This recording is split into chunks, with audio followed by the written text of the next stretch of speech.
Hello, y'all. I feel like I just saw you. um, I had a couple more videos that I wanted to do tonight, but I am absolutely exhausted, so pretty sure after I do this one, my ass is going to bed. But I did say that if anybody wanted it, I would do this, and someone said that they did want this video, so I am so pleased, y'all. I do. Um, this, now, like I said, and when I discussed it before, um, you can take this however you wish compared with what you believe to be true or what you have experienced or your religious background or whatever. I'm not saying I know for a fact that I went here, here, and here, and no, I, no, I don't roll like that. I have my views and thoughts on death, and you can go back through my years of videos, and I'm sure I have them all sprinkled in there somewhere. But this is what I can remember from my particular fentanyl coma. 'Cause that's what it was. Um, and what I told the nurse as I was finally coming out of it, like within moments of really starting to wake up. Okay, what I can remember, and for anybody who doesn't know, I took care of my grandparents the end of their lives. My grandfather died of Alzheimer's. My grandmother kind of like her weak heart and her weak lungs, but she was starting to get signs of dementia the last year, especially after Grandpa passed away back in January of 2019. So I was very close to both of them, but me and Grandma, we just had a different kind of relationship. She was my mom, she was my best friend. We were Thelma and Louise. Literally, that's from the time I was 4 years old. That's what we called each other. We were Thelma and Louise. And basically everybody except for my mother, her brother, me, my brother, my sister, our spouses, and our children. Other than that, pretty much the whole family's dead. I had lost most of my family by the time I was 15 years old.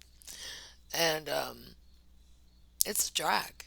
But it's not just that I've lost family, with my generation and where I'm from and all that.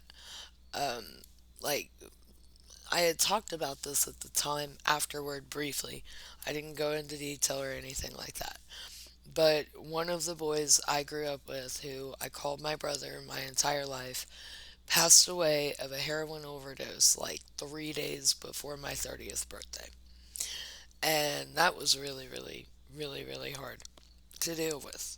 Because, for one, when we were teenagers, we were the only two that just drank.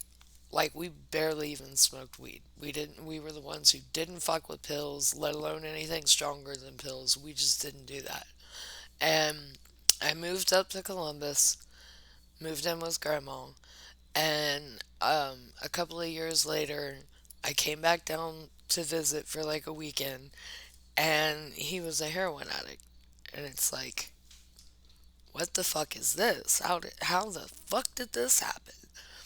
And he and a very close member of my family, no, not my sister, um, had started out doing Oxycontin together. My family member got clean, he got worse. And a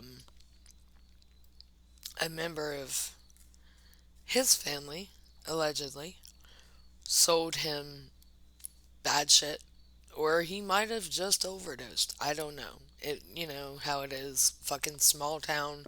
Everybody's got their theories. Everybody, wants to tell you the truth. You just don't know.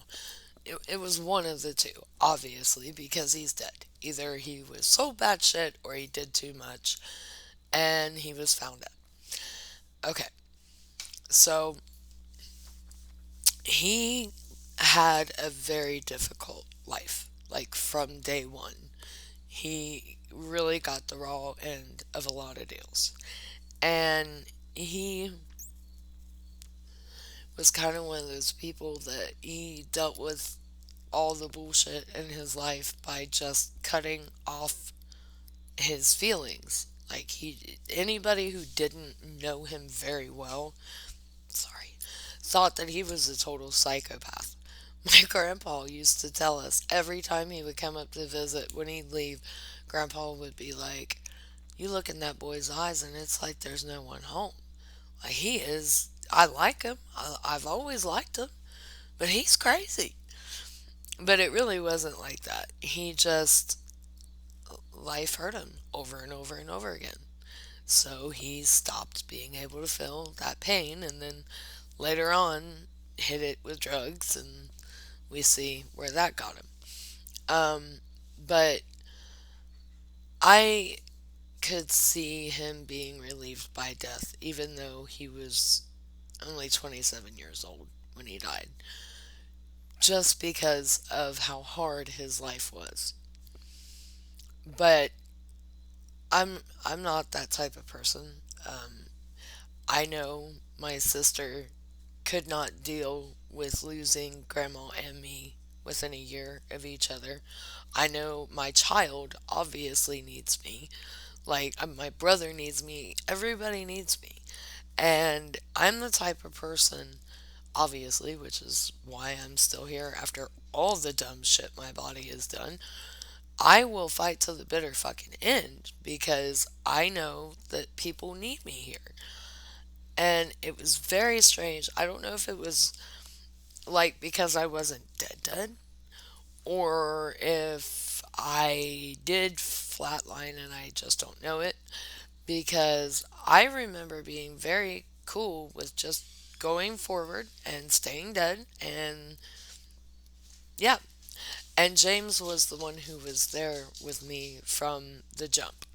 I remember him being there with me from the time that I got to the garden, which is like the standard place that people go. A lot of people, you might even go through meditation and not even know it that it's the other side.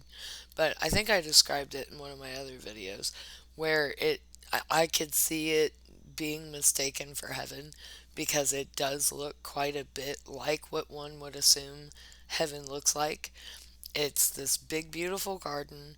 There's brooks and there are waterfalls and there's flowers, colors you've never even seen in this universe before. And normally, like if you're dead, that's where your family members would meet you, or if you're meditating, whoever you're going there to see, or guide, or whatever.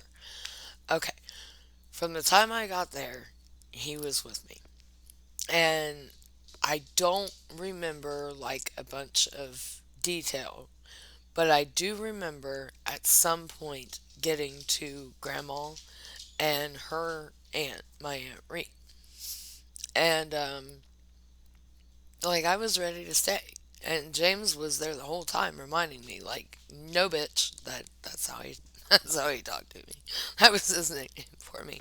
Like, no bitch, you're not staying anywhere. Your ass is going back to your kid and your sister, who he was also extremely close to. And my sister, not my kid. My kid only met him once and she hated him.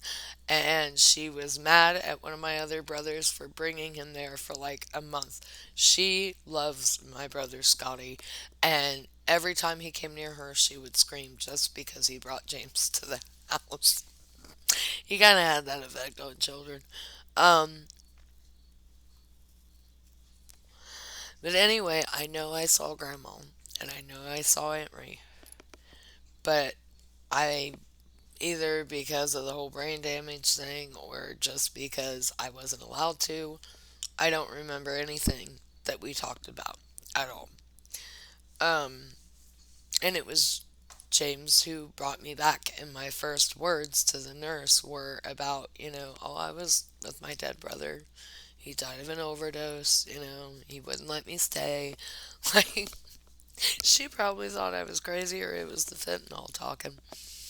But it was the odd part of it was like I was going in deeper than I in this life have ever been to see grandma, which didn't make any sense to me why she just didn't come to me. But like I said, aside from James doing the whole no bitch you're going back thing, I don't remember any conversation in detail. I just remember that I saw them. And I remember very well telling the nurse because in that moment that seemed like the most natural thing in the world to do. And then when my head cleared a little bit, it's like, oh my god, that was dumb. Because I'm used to hiding a lot about what I believe about the other side and what I've seen and what I've heard and all that stuff. But yeah, so that's what I saw. That's what I told the nurse, and they didn't put me in a straitjacket, so they definitely thought it was the fentanyl talking. I love you guys. Mwah.